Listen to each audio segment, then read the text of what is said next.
PET, ou tomografia com emissão de positrões, é uma técnica de imagem que permite obter imagens tridimensionais e funcionais do organismo após a injeção de uma pequena quantidade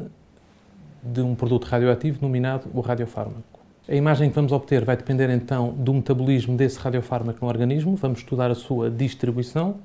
Há vários radiofármacos diferentes que podem ser utilizados em estudos PET. No contexto oncológico, o radiofármaco que se utiliza e que utilizamos aqui é a fluordioxiglicose, que, como o nome indica, estuda o metabolismo glicídico.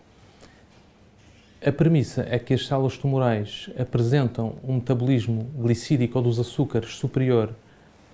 aos outros tecidos e, por isso, vão apresentar uma captação aumentada do radiofármaco, o que vai permitir, nessas imagens tridimensionais funcionais obtidas, determinar onde é que existem pontos suspeitos de acumulação do produto.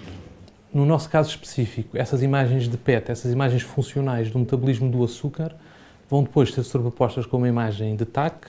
o que vai permitir determinar a sua localização anatómica mais correta. No fundo, qual é que é a mais-valia da utilização dos estudos PET, nomeadamente dos estudos PET com fluordioxiglicose, no contexto do doente oncológico, da patologia tumoral?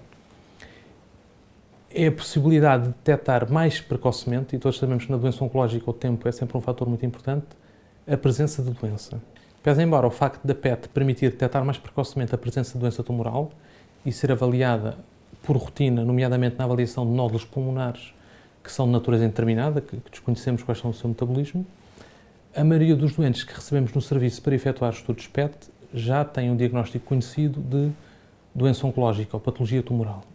Qual é então o principal impacto que se prevê que a PET possa ter nesses doentes? Em primeiro lugar, é no doente que tem uma patologia tumoral conhecida e, na altura do diagnóstico, é necessário determinar a extensão da doença. O que é, obviamente, um fator importantíssimo para perceber qual é que será o tratamento mais adequado a efetuar. A PET terá, assim, nomeadamente face a outros meios complementares de diagnóstico, a possibilidade de detectar focos de doença que não são conhecidos até essa data e permitindo depois um manejo terapêutico eventualmente diferente. E em várias patologias está provado que a inclusão de um estudo PET nesta marcha diagnóstica muda num número muito significativo de doentes a atitude terapêutica que depois se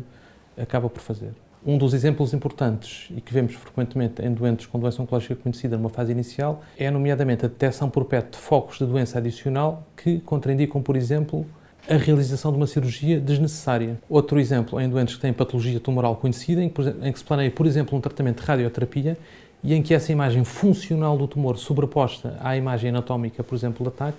pode ajudar a determinar melhor qual é que é a zona do tumor em atividade e planear o tratamento de uma forma mais adequada.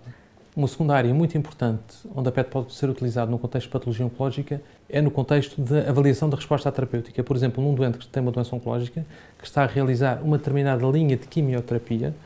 se dispusermos de um estudo PET basal, digamos assim, antes de começar o tratamento, podemos, passado alguns ciclos de quimioterapia precocemente no tratamento, determinar se funcionalmente está a haver uma resposta favorável ao tratamento ou não,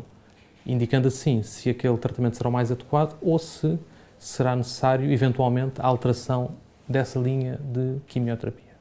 Isto tudo para demonstrar que nos estudos PET, na grande maioria das vezes, tanto o aparecimento da doença como, posteriormente, entre aspas, o seu desaparecimento após tratamento, poderá ser efetuado, de facto, de uma forma mais precoce. Por último, e outro contexto onde a PET também tem um papel primordial é no contexto de doentes que tiveram uma doença oncológica ou tumoral e que se presumem curados, mas onde podem surgir algumas alterações, nomeadamente analíticas, como nos valores dos marcadores tumorais, no seu seguimento, e onde a PET poderá ter um papel muito importante na detecção precoce da recorrência ou reaparecimento de doença para a instituição de nova terapêutica.